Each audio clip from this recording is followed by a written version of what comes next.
السلام عليكم ورحمة الله وبركاته. خبرنا متابعة دعوة تخيل جرتني سنجابك جرتني ربنا جيس نتحاته عر هدوء كان جمودي جراچو جموچون كسومالي ونانجتني أبدي أكمان جين سنتي أشودا خيوت يجعل منا جي أشودا مالي ونانجتني بكهوندا نجيسينا بشنن سيسه عرفنا منا بلتي فندق أنا فيديو جراية أشودا إجتين أركما يشوران تنا هدوء تك جمودي بس فيديو سنة دفيسني ورا بيشودا مالي ونانجتني أبدي جبه فيديو ثاني ورابي أكيد جمعتشو خير أبدي سني ورابي أشولا أكستين سنين جاه بجوم تابدا وتتخيل مالي فاس رفتي أبدي ما كان وريس تاني وريت تنندينو ونين إذا كان أقول الجروف يشولا إيراني خيا خوجي هيرومني خوجي أسكي سولين جرو يشولا أتي كمتي إنت لدور ماك أبدو تاتي منتي mana yeroo gundee gabbaatee hin bashannaan tuyi ati maali garuu waan isaan anjaan sanirra dhaabbadhii osoo niin kan hundan hojjetin jechuudha abdi khuni gaafa si jammara akka walitti dhufnettis ni beektanii jeeti yaada iwa inni kun mana hidhaatii jechuudha waa hundeerra dhaabbadhee tananaaf godhi jechuudha hedduu takkanatti ulfaate maaliif ani isa kana gaafa san keessatti وهند الرجال قالشيء إسخ يجرده إتشبوده رأي تشوبلتي بريد تجرنا أما تناكنا دبرتوس عادي أجيتيه شو مالي وري ولالتو ما خيتي بدرانو تنبيرو خدتي مال تاتي أران تنا إسحالا فاتخاتي وهند نافقولي وري تنلين ولالتي متيجو ده وقاون إندو بدجي أبدو خنقاف سانكسته الرابي شو نمني هيد أبي شو يوم كمبر روان فوجتي متيجو ده تنافق وجم تابدا وتوتخيا رانتنا قل مخيه هند بكون دنافكي نيجو رانتنا هو نقرسي سيتن اللي ولا خامرة خيس دي بسي وتتسنجر سيسا جو صوب دين دفنيجو مالف هون انجتني عرب دراني في جتشودا بكا خانا خيس منا هيا خانا خيس همبلو بشننا نجيسي بكان تيجا مجمد ويجو بكا عباك يوم دتي الرناف جمدن جتشودا إيش نجيسيين الحمد لله نقديه سنينجر سيسودن دايجو تنافق وجم تابدا وتتخيل ورنا في جمدني ورنا في جمدنا مو وانين سنين جو إنقبو أكان سنين جا ولما قالتو بقنا في جمدني أن جمد تيجان بربادة جرو بقنا في جمد ورنا في جمدتن أوكي ورنا في جمدنا مو ولد دشانا خو أنتي جل ولا جرار أكون قبون سنين جا أكاسيتنا سنين جا خم جم تابدا وتتخيل مجون توني إنقدت رفتي أبدي خنا كنا وريرسيتي من قوتي يشجرتن يشجر رجودنا ما يشونو ما نركا يعني مش نافي أبدي يشوده نمني تقدنو باسون دندو واي كومنتي جل برستني يشوده وان تدنو باسون نمني دندو يشوده يرو هم تورو والبري يرو هم تورتي مقدمة يعني تسيني يشون أبدي أكستني سنجا خبجم تاودا وتتخيا أن أبدي الأوغان دبادوني جي يرو إني hamtummaa yeroo hamaa keessa jiru jechuudha. Yeroo inni finan intala shamarraati jechuudha. Bakkaan seenu siinee waan hunda isaaf godhuuf hin danda'a. Arrallee barullee waan isa jabaatee hin godhaaf jeetii yaadaa jechuudhaan. Abdi komentii jalatti waan isin barreessitan jechuudha.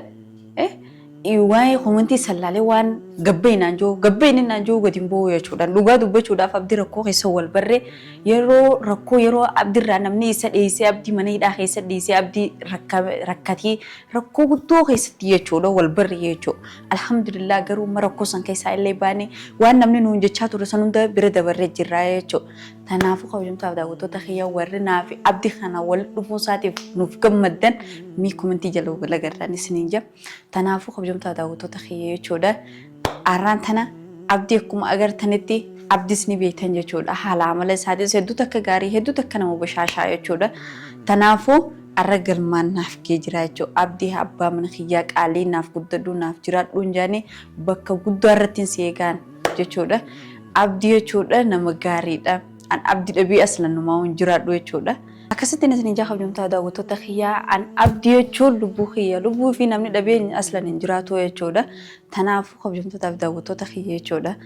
Ani abdii arrallee barullee naaf jiraadhu garuu ammoo isa birallee hin jiru. Dhugaa dubbachuudhaaf dubartiin takka gizaanii fi abbaa manaa naaf guddadhu maali yatteen jechuudha. Keessa siifatee jechuudha abbaa manaa hone keessa siifataa jechuudha.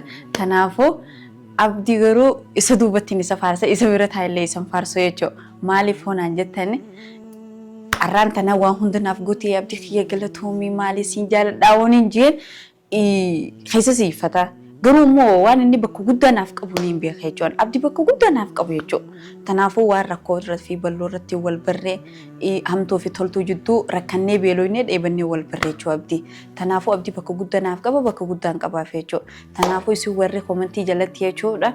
Intalti shamarraa akkamitti abdii kana gooti abdii maaliif akkana gooti abdii bara isiituu isi dhiiraa isaa dhiiraa waddumaafuu wallaalee jirraa warri jettanii wallahi abdii hedduu takkaan jaaladha I love you abdii kiyyaa jechuudha. Kanaafuu kabajamtoota daawwattoota kiyyaa an abdii hedduu takkaan jaaladha abdii lubbuu kiyyaa abdii naaf jiradhu I love you. Kanaafuu kabajamtoota daawwattoota kiyyaa warri isin abdii intala baalageedha intala maaliif taakkanaa tana fuudhee abdii wallahi abdii waan fuudhamneen immoo fuudhamnee jechaa jirtan jechuudha. Wallahi abdii jechuun na dhabee aslan guyyaa takkaaf hin jiraattu warri kana illeen warra arraan tana abdii isa jaartii isaa jalaa baasee itti heerumu jechuudha. Antanaan karoora qabuuf jechuudha. Warri komentii jalatti abdii maaliif intala kanaa fuudha intala warra guddoote an dhageeffadhu intala kabajaa qabdu intala ala 12 jechuudha.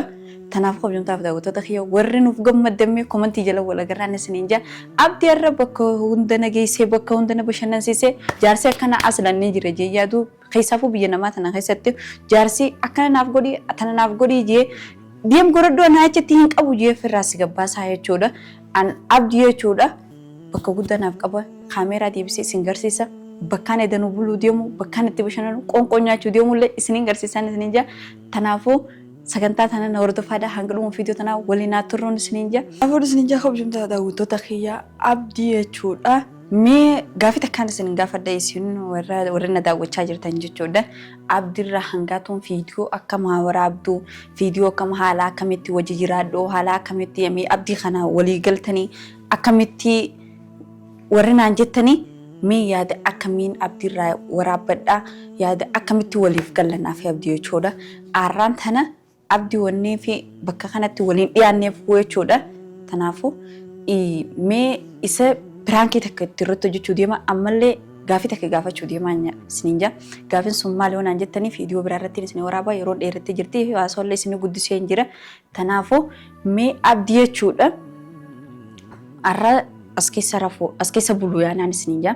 Kanaafuu isiniin jaa kabajamtoota daawwattoota kiyyaa bakkaan keessa jiru kana hedduu takkaan jaaladha. Dhugaa dubbachuudhaaf keessaa gadi hin ba'uun jaanii manuma kana nu kireessi as gallaan jaanii mee waan inni naan joo walumaan dhageenya. Kanaafuu isiniin jaa kabajamtoota daawwattoota kiyyaa abdii arraan tana hooni as keessa himulla jee yaada garuu abdii waan naan jechuu deemu qofa hin beeku. Arrawa mana kana keessa wajji bulle viidiyoo biraa takkaan irraa waraabuu deema. Akkasitti isiniin jaa kabajamtoota daawwattoota kiyyaa viidiyoo ajaa'ibaa takkaan irraa waraabuu deema abdii jechuudha.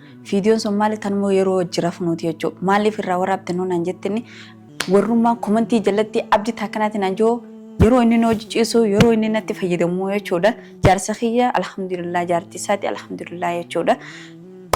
Garaa gubuudhaaf jechuudha. Warri komentii jalatti abdii maal mucoo kanaaf fuudha jahne viidiyoo sana isin waraabee wallahi billahi isin galla keessaan isin jaa. Kanaafuu warri garaan isin gubatu waan isin joo warri nuuf gammadanii I love you isin jaa. Hanga viidiyoo biraatiin walitti chaanuun nagaan naaf turaadha. Bye bye.